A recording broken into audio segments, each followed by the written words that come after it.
अरे नया नया साल बाटे, नया नया यार बाटे, नया बाटे हमर प्यार। नया स्टाइल बनाया इस्माइल बनाया बाटे हमर भतार। कि नया नया साल बाटे, नया नया यार बाटे, नया बाटे हमर प्यार।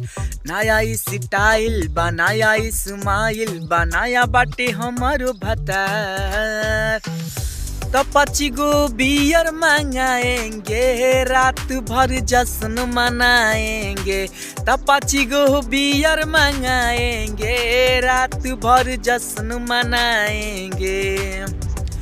बलिया सहरिया में बड़ा मजा आवे, हमरो यार हमके चौमिन खियावे।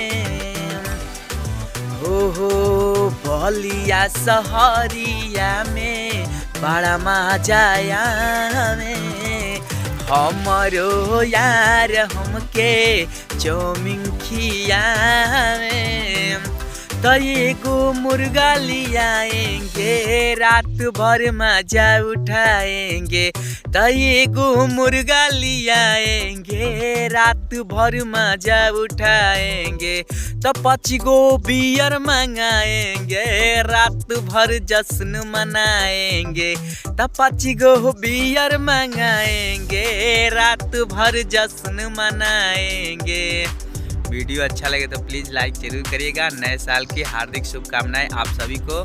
भगवान करे कि आपका ये साल शुभ जाए और बहुत ही बेहतरीन हो, आपका जीवन उज्जवल हो। धन्यवाद देखने के लिए, पूरा वीडियो देखें।